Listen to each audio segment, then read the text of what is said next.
कल्पना कीजिए, एक साधु साधारण चादर ओढ़े हुए एक पहाड़ी गांव या घने वन में साधना करता हुआ, जिसके चेहरे पर अलौकिक शांति, नेत्रों में गहन ज्ञान, वचनों में जीवन बदल देने वाली प्रेरणा। दूसरी तरफ वही व्यक्ति जिसने आधुनिक जीवन की परिभाषा बदल दी, जिसने तकनीक, नए आविष्कार और क्रांति का मार्ग बनाया। वही व्यक्ति जो जीवन के असंतुलन, असंतोष, मानसिक तनाव से जूझ रहा था। अब जरा सोचिए, एक साधु जो सांसारिक सुख सुविधाओं से बिल्कुल परे था, उसने एक ऐसे व्यक्ति पर असर किया जिसने हर सुख साधन अर्जित किया था, फिर भी शांति नहीं पा सका था। ये साधु थे नीम करौली बाबा, और वही व्यक्ति थे स्टीव जॉब्स, एप्पल कंपनी के जनक, आधुनिक तकनीक जगत की नींव रखने वाले। नीम करौली बाबा ने साधुओं, गरीब लोगों, साधारण जन, यहाँ तक कि विदेशियों तक पे असर किया। उनके आशीर्वाद ने लोगों का जीवन बदल दिया। यहाँ तक कि स्टीव जॉब्स जैसा व्यक्ति, जिसके हाथों ने आईफोन जैसा क्रांतिकारी उपकरण बनाया, उसने भी नीम करौली बाबा का मार्गदर्शन पाया। आज हम इस प्रेरक कथा का विस्तार से अनावरण करेंगे। नीम करौली बाबा ने स्टीव जॉब्स पर किया असर, एक साधु ने किस तरह एक तकनीकी क्रांति लाने वाले व्यक्ति का जीवन बदल दिया। तैयार हैं आप इस अनोखी यात्रा पर निकलने के लिए? तो बने रहिए हमारे साथ इस वीडियो के अंत तक। नीम करौली बाबा, एक साधु, एक साधारण चादर ओढ़े हुए, कोई भारी आडंबर नहीं, कोई शिष्य वर्ग या संस्था नहीं, फिर भी उनके नाम से साधुओं, गरीब लोगों, राजाओं, यहाँ तक कि विदेशियों तक एक प्रेरणा फैलाकर रखा। नीम करौली बाबा का असली नाम था लक्ष्मण दास शर्मा। उनका जीवन अधिकतर पहाड़ों, गांवों और घने वनों में साधना, परोपकार, साधुओं व गरीब लोगों की सेवा और लोगों का मार्गदर्शन देने में ही व्यतीत हुआ। जन्म लगभग 1900 या थोड़े पहले हुआ था। गांव था अकबरपुर, जिला फिरोजाबाद, उत्तर प्रदेश। उनके माता पिता साधारण गांव वाले थे। जीवन भी साधारण था, पर उनके भीतर असाधारण साधना, ज्ञान, अनुभूति भरने वाली प्रेरणा पहले ही आ चुकी थी। कहा जाता है कि मात्र 17 या 18 की उम्र में उन्होंने घर त्याग दिया। सांसारिक जीवन, घर परिवार, सुख सुविधाएं उनके लिए निरर्थक थीं। उनके भीतर परमेश्वर, साधना, परोपकार की जीवन लक्ष्य था। गृह त्यागने के बाद उन्होंने देश भर भ्रमण किया, पहाड़, वन, गांव, साधुओं, ऋषियों, साधकों से संपर्क किया। साधना, ज्ञान, साधुओं की परंपरा उनके जीवन का अभिन्न हिस्सा बनी। नीम करौली नाम उनके साथ एक चमत्कारी घटना से आया। एक बार अंग्रेज शासकों ने उन्हें एक ट्रेन से नीम करौली नामक स्थान पर चढ़ने दिया, लेकिन उनके साधुओं जैसा भेष देखकर उन्हें अपमानित किया। आदेश दिया कि अगले ही स्टेशन पर उतर जाओ। नीम करौली स्टेशन आया। साधु ने चादर समेटी, चुपचाप उतर गए। उनके उतरने भर से चमत्कार हुआ। ट्रेन ने स्टार्ट होने से ही इनकार कर दिया। अंग्रेज अभियंताओं ने हर प्रयास किया, लेकिन ट्रेन ने 1 इंच भी नहीं खिसकी। तब लोगों ने साधु की शरण ली। नीम करौली बाबा ने मुस्कुराकर आदेश दिया, ट्रेन तभी चलेगी जब हर साधु का आदर किया जाएगा। उनके आदेश पर अंग्रेज अधिकारियों ने साधुओं से माफी मांगी, तभी ट्रेन ने गति पकड़ी। तब से लोगों ने उन्हें नीम करौली बाबा कहना शुरू किया। नीम करौली बाबा ने जीवन भर साधुओं, गरीब लोगों, असहाय लोगों की सेवा किया। उनके चमत्कार, उनके आशीर्वाद ने लोगों का जीवन बदल दिया। उनके शिष्य उन्हें महाराज जी भी कहते थे। नीम करौली बाबा ने कोई नया धर्म नहीं बनाया, कोई आदेश या संस्था नहीं चलाई। उनके जीवन जीने का मार्ग था, सबसे प्रेम करो, सबकी सेवा करो, परमेश्वर हर जगह है। आज उनके असंख्य शिष्य देश विदेश तक फैल चुके हैं। उनके प्रेरक जीवन ने लोगों का मार्गदर्शन किया, जीवन जीने की प्रेरणा दी। लोकप्रिय होने का मुख्य कारण उनके चमत्कार ही थे। कोई असाध्य रोग ठीक हुआ, कोई गरीब साधनवान हुआ, कोई निराश जीवन जीने वाले ने उनके मार्गदर्शन से नया जीवन पाया। उनके चमत्कार लोगों ने अपनी आंखों से देखे। उनके कारनामे लोगों ने एक दूसरे तक फैलाकर सुनाए। जैसे एक बार कोई असाध्य रोगी उनके दर पर आया, जीवन ने साथ छोड़ दिया था। नीम करौली ने मात्र आशीर्वाद दिया, उनके आशीर्वाद ने चमत्कार किया, वही असाध्य रोग धीरे धीरे गायब होने लगा। या फिर कोई गरीब आया, जीवन मुश्किल था, साधु ने आशीर्वाद दिया, धीरे धीरे उनके जीवन ने करवट ली। उनके घर सुख आया, शांति आई। धीमे धीमे उनके चमत्कार फैलने लगे। उनके शिष्य, साधु, गांव वाले एक दूसरे तक उनके कारनामे पहुंचाने लगे, यहाँ तक कि विदेशों ने भी उनके बारे में सुन रखा था। संयुक्त राज्य अमेरिका, यूरोप, इजराइल, यहाँ तक कि हॉलीवुड तक उनके नाम ने दस्तक दी। उनके शिष्य या उनकी प्रेरणा से प्रभावित लोगों ने नीम करौली बाबा पर पुस्तकें लिख दी। उनके चमत्कार अधिक लोगों तक पहुंचे। नीम करौली बाबा कोई साधारण साधु नहीं थे। उनके भीतर एक असाधारण आंतरिक शक्ति थी, एक ऐसी प्रेरणा जो लोगों का जीवन बदल सकती थी। उनके चमत्कार मात्र चौंकाने वाले कारनामे नहीं थे, उनके चमत्कार लोगों की आस्था, विश्वास और जीवन जीने की प्रेरणा थी।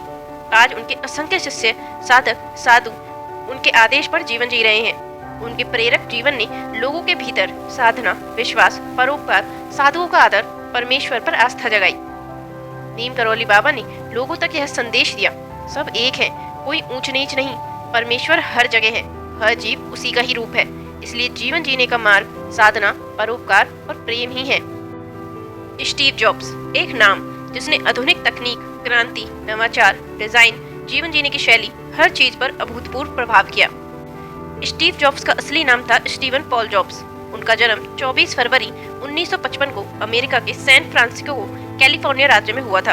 उनके जैविक माता पिता जो छात्र थे, जेनदाल कारोली और जैने शिबले, ने उनके पालन पोषण योग्य न होने पर उन्हें एक साधारण अमेरिकी परिवार पॉल जॉब्स और क्लारा जॉब्स को गोद दिया। गृह वातावरण साधारण था। उनके माता पिता ने उन्हें भरपूर समर्थन दिया। उनके भीतर एक असाधारण जिज्ञासा, प्रतिभा, नए विचार थे। मात्र किशोर उम्र से ही उन्हें इलेक्ट्रॉनिक्स, कंप्यूटर, नए आविष्कारों ने आकर्षित किया। उनके दोस्त स्टीव वोजियाक ने उनके साथ एप्पल की नींव रखने तक का साथ दिया। 1976 में मात्र एक गैरेज से एप्पल ने अपनी यात्रा शुरुआत की। पहले एप्पल आया, फिर एप्पल। इसने लोगों तक कंप्यूटर घर तक पहुंचाने का विचार दिया। यह एक क्रांति थी। इससे पहले एक कंप्यूटर मुख्य रूप से बड़ी कंपनियों या सरकार तक ही सीमित थे।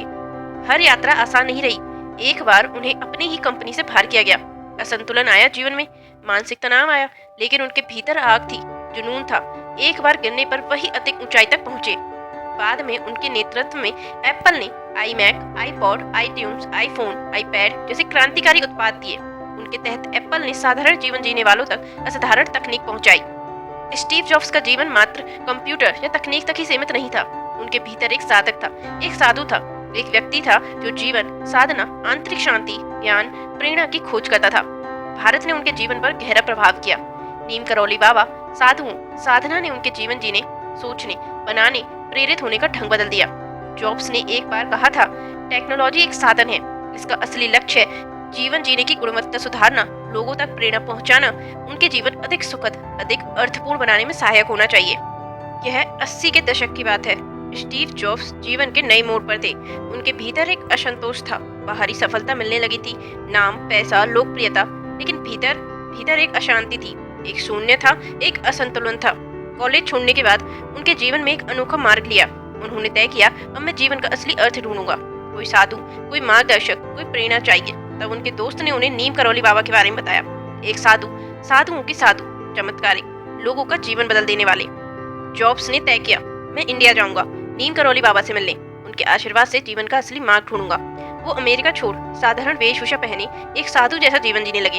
उनके साथ उनके दोस्त डेन कॉट के भी थे।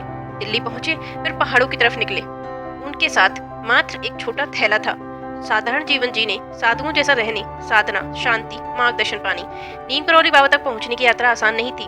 पहाड़, घने वन, साधुओं की साधना स्थलियों तक पहुंचने का मार्ग दुर्गम था, लेकिन उनके भीतर एक आग थी, एक लगन थी, एक विश्वास था। जॉब्स ने हर मुश्किल तय किया, हर असुविधा स्वीकार किया। भोजन साधारण था, रहने की जगह साधुओं जैसा साधारण। जीवन पूर्ण रूप से साधन में थी, पर विधि ने खेल किया। नीम करौली बाबा उनके पहुंचने से पहले ही महासमाधि ले चुके थे। जॉब्स ने उन्हें जीवंत रूप में नहीं देखा, लेकिन उनके आभास, उनके आदेश, उनके चमत्कार, उनके शिष्यों, साधुओं, गांव वालों की बातें सुनने से ही उनके जीवन पर गहरा असर डालने लगे। जॉब्स ने उनके स्थान पर साधना किया। उनके आदेश, उनके चमत्कार, उनके जीवन जीने की प्रेरणा ने उनके भीतर एक नया विश्वास जगा दिया। एक साधु ने उन्हें नीम करौली बाबा का संदेश दिया, सब एक ही हैं, परमेश्वर हर जगह मौजूद है, जीवन, साधना, प्रेरणा, सेवा का ही नाम है। जॉब्स ने भौतिक जीवन, सुख सुविधाओं, बाहरी चकाचौंध से बाहर निकलने की प्रेरणा नीम करौली बाबा से ही पाई। उनके जीवन ने जॉब्स पर यह प्रभाव किया कि जीवन मात्र बाहरी सफलता या धन अर्जित करना नहीं, जीवन इसका नाम है कि हम भीतर कितने शांति, सुख, साधना, प्रेरणा पा रहे हैं। नीम करौली बाबा ने साधुओं, गरीब लोगों, असहाय लोगों की सेवा पर जोर दिया। उनके जीवन ने यह दर्ज किया कि जीवन जीने का असली सुख देने वाली चीज बाहरी साधनों या धन से नहीं आती। असली सुख भीतर की शांति, साधना, परोपकार, जीवन जीने की प्रेरणा से आता है। जॉब्स ने इस प्रेरणा ने उनके कॉर्पोरेट जीवन तक असर किया। उन्होंने एप्पल या नेक्स्ट या पिक्सर हर जगह एक साधना जैसा प्रयास किया। उनके लिए हर नया उत्पाद एकमात्र साधन नहीं था, एक साधना थी, एक प्रयास था लोगों तक जीवन बदल देने वाली तकनीक पहुंचाने का। जॉब्स ने साधुओं की तरह एक साधारण जीवन अपनाकर उनके पहनावे, जीवन जीने का ढंग, उनके विचार साधुओं जैसा ही था। उन्होंने भारी चकाचौंध से खुद को थोड़े परे रखा, साधुओं की तरह एक ही स्टाइल अपनाकर रखा, नीली जीन्स, काला टर्टल नेक। इसका मतलब था साधारण जीवन जीने की प्रेरणा। नीम करौली बाबा ने उन्हें यह प्रेरणा दी कि जीवन अधिकतर भीतर जिया जाता है। बाहरी साधन मात्र साधन ही है। साध्य आंतरिक सुख, शांति, प्रेरणा, एकाग्रता है। नीम करौली बाबा ने जीवन जीने का जो मार्ग दिया, वही प्रेरणा स्टीव जॉब्स सहित असंख्य लोगों ने अपनाई। उनके जीवन जीने का ढंग साधारण था, पर उनके भीतर असाधारण शांति, साधना, विश्वास और प्रेरणा थी। जॉब्स ने इसका पालन किया। उनके जीवन ने दर्शा दिया कि बाहरी चकाचौंध असली सुख नहीं, असली सुख भीतर की साधना, प्रेरणा, विश्वास, एक लक्ष्य रखने से आता है। नीम करौली ने जीवन जीने का ढंग दिया। साधारण जीवन जियो, पर विचार असाधारण रखें। हर परिस्थिति, हर असफलता से प्रेरणा लो। जीवन मात्र पैसा या लोकप्रियता नहीं, जीवन एक साधना है, एक प्रयास है, परमेश्वर तक पहुंचने का मार्ग है। अगर आपको यह वीडियो प्रेरणादायक लगी हो तो इस वीडियो को लाइक करें, अपने परिवार वालों के साथ शेयर करें। ऐसे ही रोचक वीडियो जानने के लिए हमारे चैनल को सब्सक्राइब करें। मिलेंगे एक और नई वीडियो के साथ। जय श्री कृष्णा, जय बजरंगबली।